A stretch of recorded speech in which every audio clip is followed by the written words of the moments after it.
Your goal is to speak English fluently, like a native English speaker. In order to speak English fluently, you must think like a native English speaker. And today I am going to help you think and speak in English like a native English speaker. Are you ready? Well then, I'm teacher Tiffany. Let's jump right in. All right, the very first thing you must do is think in English. So, if someone asked you the question, what did you eat yesterday? You first need to start off by answering the 5 W's. You know it. Who, what, when, where, and why. We are thinking and organizing our thoughts in English. So, again, the question is, what did you eat yesterday? So, who? Me. What? A burger and fries. When? Last night at around 6 p.m. Where? At Red Robin. Why? My friends wanted to meet up for dinner.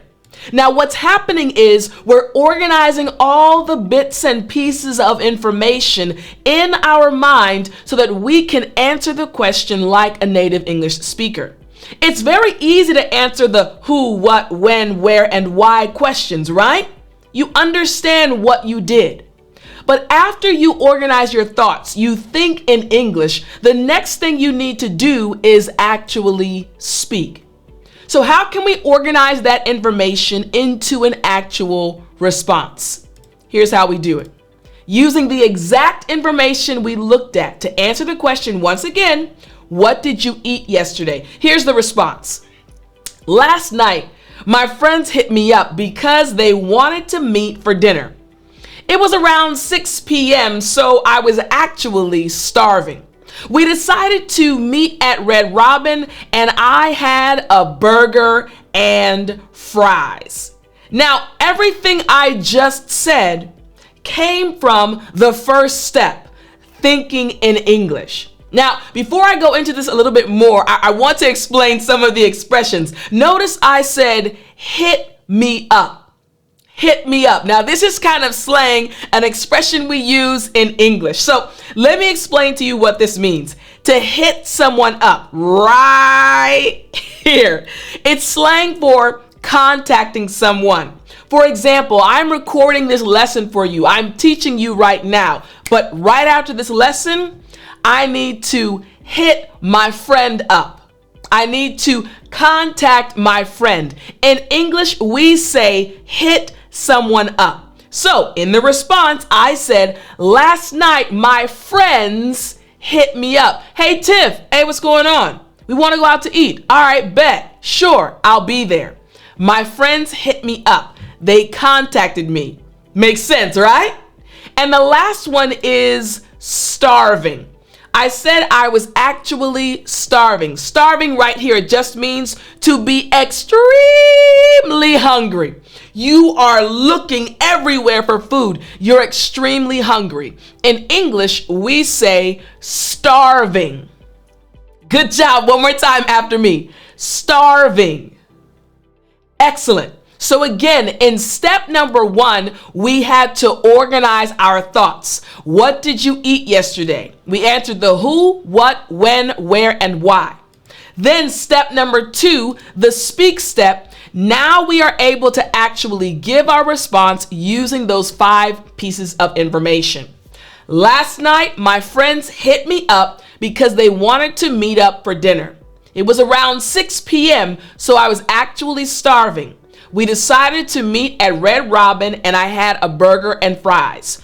Who, what, when, where, and why can all be found in this response, and you sound like a native English speaker when you include each of the 5 W's.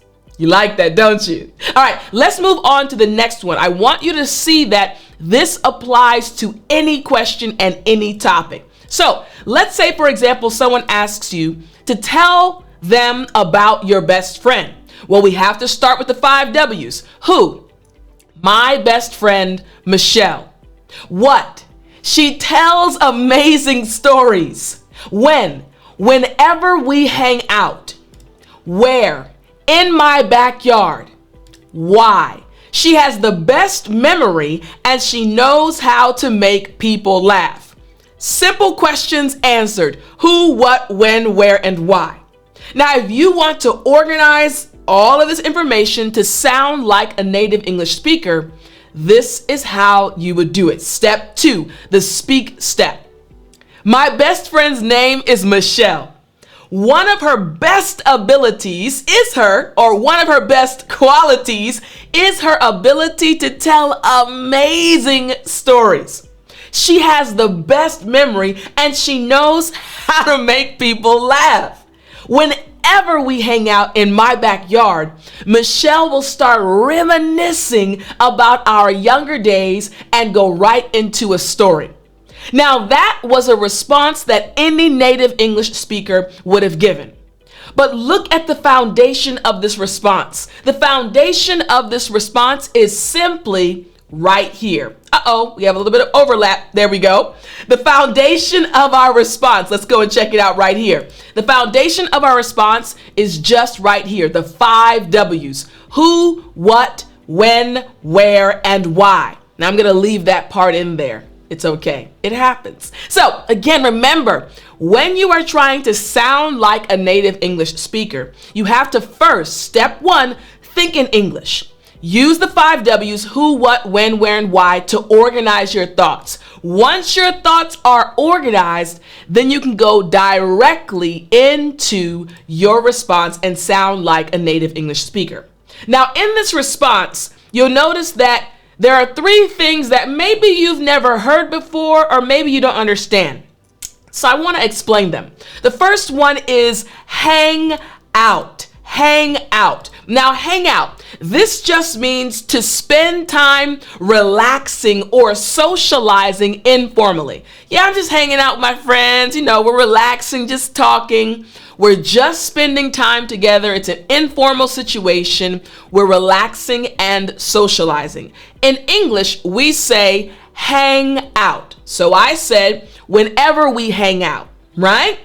Now, the next thing I said was in my backyard. Backyard. Now, a backyard is literally just a yard or area of land behind a house or other building, typically surrounded by a fence, right? So in America, we have our homes, and behind our homes, there's this plot of grass, an area. We call that area a backyard. So I said we hang out, spend time together, socializing in my backyard, in the area behind my house. Makes sense, right? You're visualizing it. Now, the last thing I said that might have been a little bit tricky was reminisce. Now, reminisce, this means to indulge in enjoyable recollection, remembering past events. Man, I remember when I was in high school. I'm reminiscing right now. I remember I could eat 2 sandwiches, 2 large fries. I could eat a smoothie, a milkshake, and not gain any weight. It's true. So I'm reminiscing again. Indulging in enjoyable recollection, remembering of past events, right? So now again, in step number 1, we organized our thoughts to answer this question. Can you tell me about your best friend? We use the 5 W's, who, what, when, where, and why, and we have this full response, a response that native English speakers would give in real life. Now, what if you were asked a different question? What about this question? How often do you exercise? Remember, as always, step 1, we must organize our thoughts using the 5 W's. So, how often do you exercise? Who? Me. What? Run. And then we're going to answer the when. At the crack of dawn, Monday to Friday. Where? On the treadmill at the gym. Why?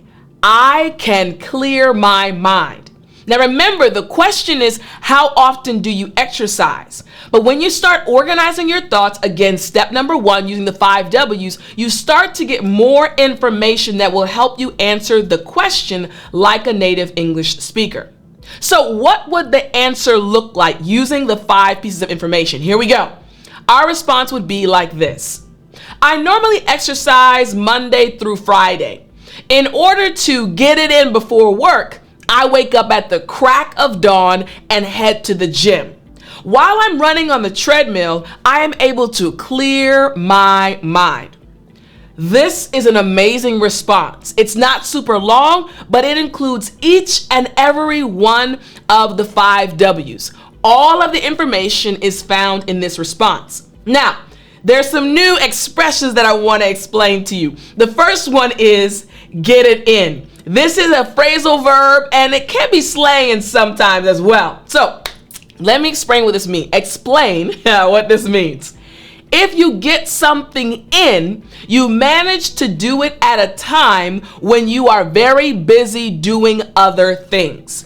You manage to do something. Normally, I'm super busy in the morning. Normally, I don't have enough time, but I want to get it in before I go to work. Let me kind of squeeze it in right here in this spot. Again, if you get something in, you manage to do it at a time when you are very busy doing other things.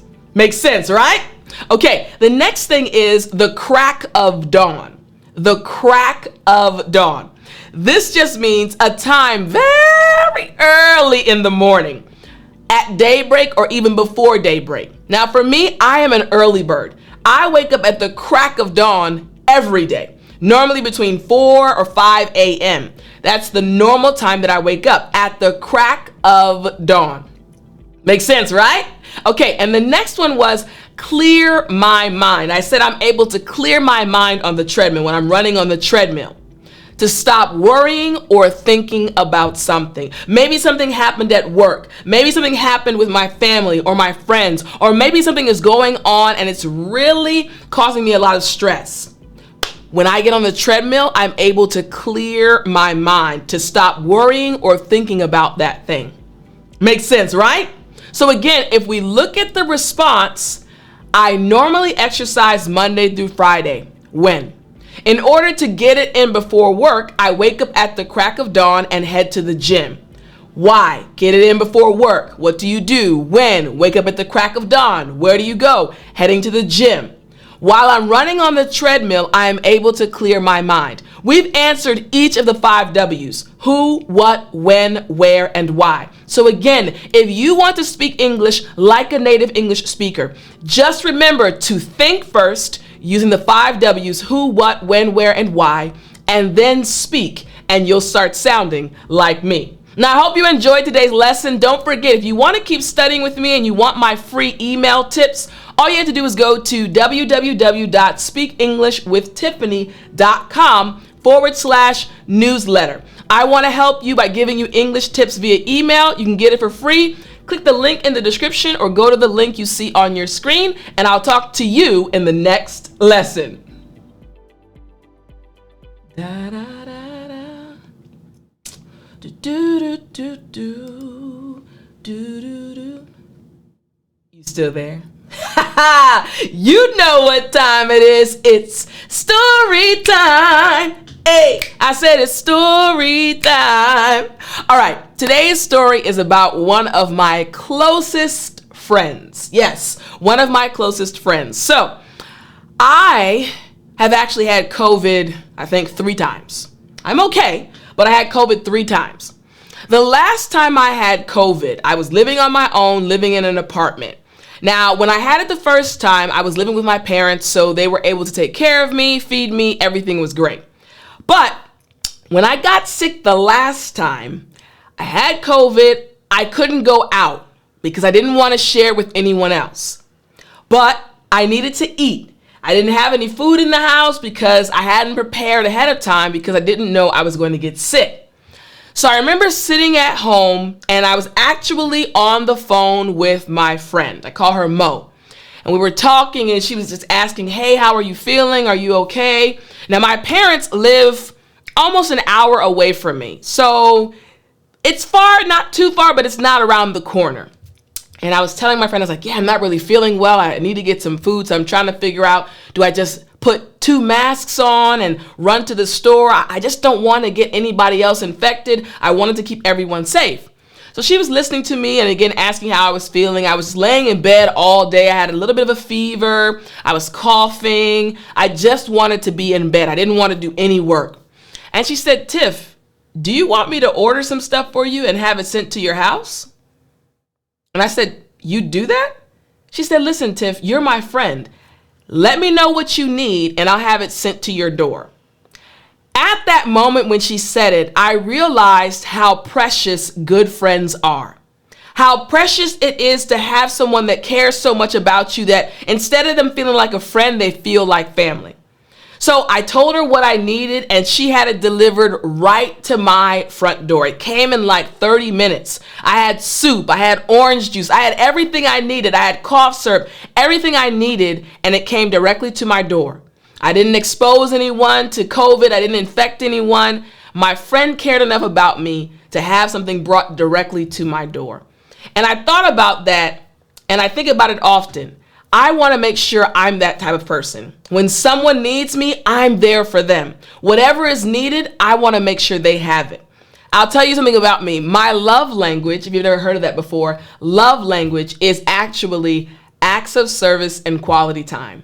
I love helping people. So just like my friend helped me, I want to continue helping you achieve your English goals. I hope you enjoyed today's lesson and today's story, and I'll talk to you in the next lesson.